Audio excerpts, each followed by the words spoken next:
नफरत से शुरू प्यार की दास्तान का पार्ट नंबर 13 आपके समक्ष लेके आया हूँ दोस्तों। ज़रा ध्यान से इस वीडियो को देखना, बहुत ही शानदार वीडियो है। शिवन्या, तनिषा, अंश और अक्षित चारों इस वक्त एक कैफ़े में बैठे हुए थे। तनु, चल अब बता क्या बोलना है तुझे। शिवन्या, अरे इतनी भी क्या जल्दी है, चल पहले कुछ ऑर्डर कर लेते हैं। किसी ने कुछ भी नहीं कहा, सबने ऑर्डर दे दिया। अंश, शिवी, अब ऑर्डर भी दे दिया है हमने, अब चुपचाप कोई भी बहाना बनाए बगैर बता दो कि तूने उस रिश्ते के लिए मना क्यों नहीं किया। शिवन्या, भाई वो दरअसल वो मैं। तनु, क्या मैं वो लगा रखा है, सीधी तरह बोलना। शिवन्या, क्योंकि मुझे इस शादी से या ऋषभ से कोई परेशानी नहीं है।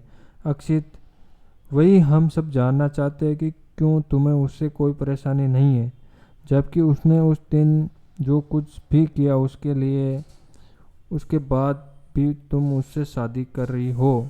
शिवन्या, क्या हमारी शादी तय होने से पहले वो मुझे जानते थे? सब ने नाम से हिला दिया। क्या मैं उन्हें जानती थी? नहीं।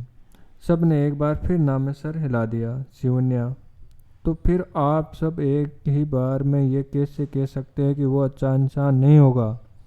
और उस दिन मेरी भी गलती थी और उन्होंने भी मुझे बताया कि काम की वजह से वो ऑलरेडी परेशान थे और उनके ऊपर मैंने शर्ट पर काफ़ी गिरा दी थी। वो मुझे उनकी फेवरेट शर्ट थी।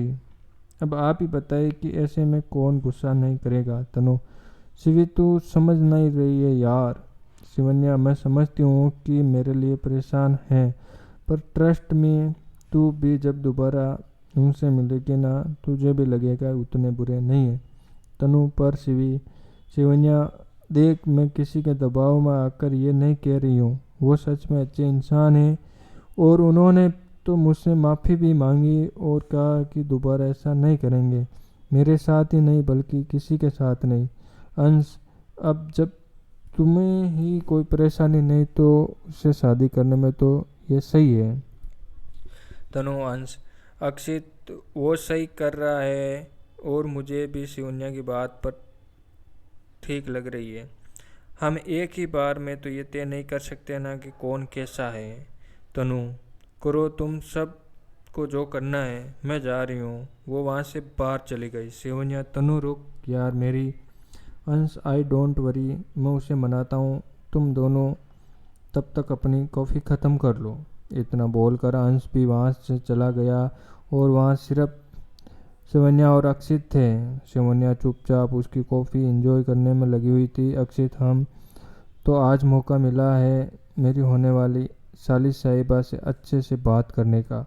शिवन्या ने कुछ नहीं कहा। अक्षित, वैसे एक बात बताओ, तुम्हें मुझे कोई प्रॉब्लम है क्या? शिवन्या थोड़ी हैरानी के साथ, नहीं, ऐसा तो नहीं है कि, पर तुम ऐसा क्यों पूछ रहे हो अक्षित? क्योंकि तुम सबसे अच्छे से बात करती हो और मुझसे गुस्से में बात करती हो। बात हो नहीं सकती ऐसी क्या?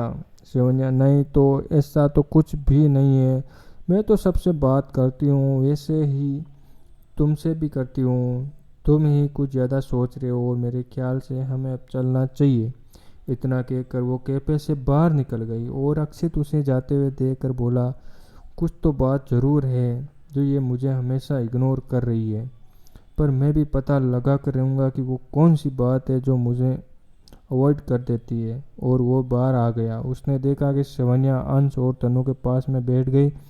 वो भी वही कार में चला आए। अक्षित, तो मिस एनर्जी ब्रेड गुस्सा कम हुआ है या नहीं? उसने तनु की तरफ देखते हुए कहा। तनु, पहली बात तो मैं कोई एनर्जी ब्रेड नहीं हूँ, दूसरी बात मैं गुस्सा भी नहीं हूँ। अक्षित, हाँ हाँ पता है। शिवन्या, देख तनु, आई नो तुम मेरे लिए काफ़ी परेशान हो, लेकिन ट्रस्ट में ऋषभ अच्छा लड़का है, तो दोबारा उससे मिलेगी ना तो तुझे खुद पता चल जाएगा। तनु, ठीक है, तू इतना बोल रही है तो एक बार पहले उससे मिल लूँगी, सिर्फ तेरे लिए। शिवन्या, ये बात हुई ना। इतना कहकर उसने उसे गले लगा लिया। अक्षित, मेरे ख्याल से अब हमें चलना चाहिए। तनु, हाँ चलो चलते हैं।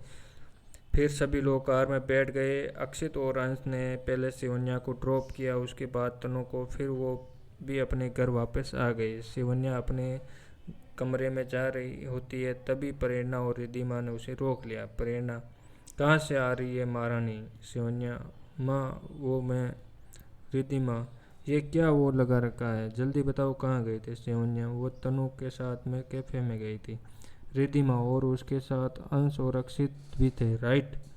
शिवन्या ने इसके चाहते हुआ अपना सिर हिलाया। प्रेरणा ने उसकी बालों को पीछे से कस के पकड़ लिया, जिसकी वजह से उसकी चीख निकल गई। शिवन्या, माँ छोड़िए, मुझे दर्द हो रहा है माँ प्लीज़। प्रेरणा ने अपनी पकड़ और मजबूत करते हुए, दर्द हो रहा ना, तो ये तो उसके साथ जाने से पहले सोचना चाहिए था ना। उससे एक झटके में उसके बालों को छोड़ दिया। और रिद्धिमा उसके बाजू को कस के पकड़ते हुए कहा, आइंदा अगर उसके आसपास भी दिखी ना, तो ये तुम्हारे लिए अच्छा नहीं होगा, समझी? शिवन्या ने तुरंत अपना सिर हिला दिया। रिद्धिमा ने उसे छोड़ दिया। फिर वो दोनों वहाँ से चली गई। शिवन्या भी अपने कमरे में आ गई। उसने दरवाज़ा अंदर से लॉक कर लिया और बेड के सहारे नीचे फर्श पर बैठ गई। उसने अपने पैरों से अपने सीने में लगा लिए और फिर रोने लग गई। वो खुद से सवाल करती हुई बोली, क्यों हर बार मैं ही कुछ मैं बिगाड़ा करती हूँ? मैंने किसी के साथ में हमेशा सही किया है, मैंने किसी का गलत नहीं सोचा है। इतना कहकर वो फिर रोने लगी।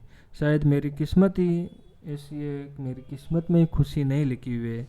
वो खुद को जैसे तैसे शांत कर रही है और कमरे से बाहर आती है और रेलिंग एरिया की तरफ चली जाती है जहाँ वो पहले से मौजूद थे। वो एक चेयर पर आकर बैठ जाती है। आकाश, ऋषभ की फैमिली वापस आ गई है, उसे शिवन्या की तरफ देखते हुए कहा। वो चाहते हैं कि तुम्हारी एंगेजमेंट इसी हफ्ते में करवा दी जाए और हमने संडे को एंगेजमेंट तय कर दी है। वो लोग एंगेजमेंट काफ़ी सिंपल तरीके से करना चाहते थे और ज़्यादा लोग नहीं होंगे। फैमिली के कुछ रिश्तेदार, उनके कुछ रिश्तेदारों को बुलाया और आगे जानेंगे कि कौन कौन वहाँ पे आया था और एंगेजमेंट में क्या क्या होता है। दोस्तों, बने रहिए हमारी कहानी के साथ।